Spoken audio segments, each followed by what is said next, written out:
Bueno, pues para analizar un poco más en detalle esta hoja de ruta anunciada en las últimas horas por la Unidad Democrática en Venezuela, tenemos un invitado de honor al otro lado del hilo telefónico, Fernando Gervasi, miembro del Cuerpo Diplomático de Venezuela, es ministro de Relaciones Exteriores del país y embajador también en varios países durante años. Fernando, ¿qué tal? Buenas tardes. Buenas tardes, Javier, ¿cómo estás?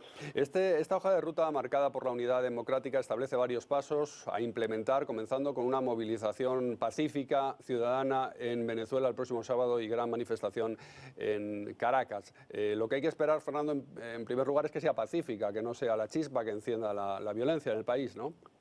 Pues ciertamente, yo creo que eso es lo más delicado y esa es la función de los líderes de la MUD, de evitar que esta manifestación o gran movilización popular nacional, que tiene que ser pacífica, pues se quede dentro de ese marco, porque indiscutiblemente estamos viviendo una situación sumamente explosiva, ya que en el transcurso del año han ocurrido más de 750 manifestaciones de reacción popular frente a la grave situación que vive el país. La gente se encuentra desesperada frente a la carencia de alimentos, de medicinas, frente al mismo problema de la inseguridad que los obliga casi a un toque de queda permanente. Entonces es fundamental que los líderes de la MUD, que yo tengo la seguridad que así trabajarán y así lo harán, pues manejen esta gran movilización popular dentro del carácter pacífico que ellos mismos han determinado. Fernando, luego Chugo Torrealba, portavoz de la Unidad Democrática, ha hablado de varias medidas, un referéndum revocatorio que exige el 20% de firmas del cuerpo electoral venezolano, una enmienda constitucional, incluso la convocatoria de una asamblea constituyente. ¿Cómo se puede articular todo este proceso con medidas tan dispares y tan diversas?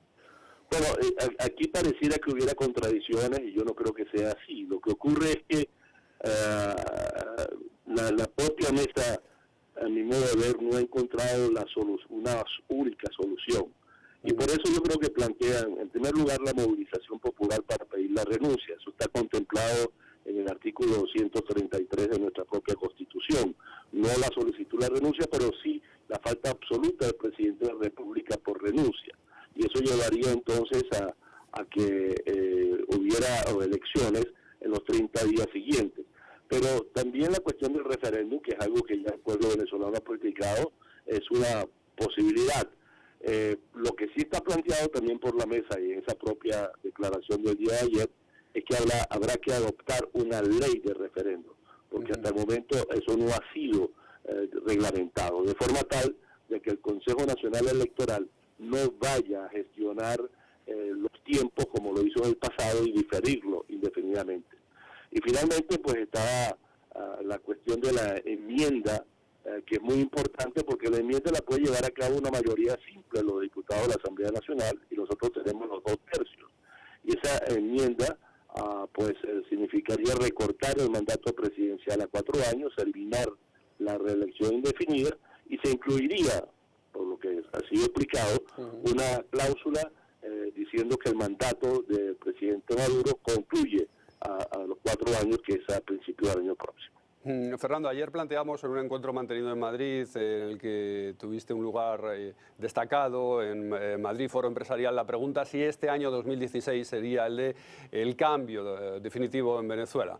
Esa misma pregunta te la vuelvo a hacer también para los espectadores del Venezolano Televisión España, visto lo que estamos viendo en las últimas horas.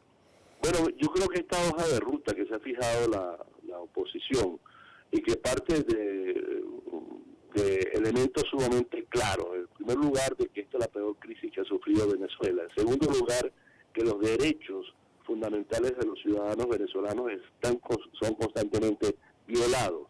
En tercer lugar, que la vía que hay que adoptar es la vía electoral e institucional para solucionar los problemas. Es decir, una vía pacífica. Que ya el proceso de cambio se inició en Venezuela con el 6 de diciembre, cuando el pueblo venezolano le dio 2/3 de la Asamblea Nacional a la oposición. Y me parece que hay también elementos muy, muy interesantes en la propia declaración, cuando se reconoce que no nos encontramos frente a una democracia funcional, sino ante una autocracia arbitraria. Eso es una de las razones por las cuales ha sido imposible comprenderse y entenderse con el gobierno, y a eso ha llevado a lo que yo denominé ayer la lucha o enfrentamiento, choques de poderes. se ha utilizado el Tribunal Supremo de Justicia en contra de las decisiones de la Asamblea Nacional. Entonces, la hoja de ruta que ahora se aplica, y yo creo que con el apoyo de la gente, porque la gente, por lo que he señalado, está verdaderamente harta, y perdona la palabra coloquial, pues significa que se irá avanzando en el transcurso del año, y es muy posible que antes de finales de año haya un cambio de gobierno en Venezuela por la vía constitucional y que se proceda entonces a unas nuevas elecciones presidenciales en el lapso que corresponda. Yo quiero señalar que dentro de las tres posibilidades que se plantearon ayer la Mesa de la Unidad, también se dijo que no se iban a definir los tiempos ni se iba a determinar cuándo, cómo, porque la táctica no la querían hacer pública frente a las decisiones que ha ido tomando el Tribunal Supremo de Justicia.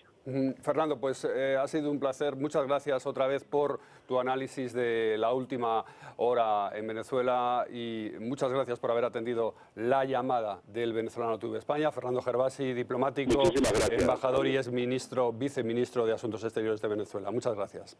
Muchas gracias.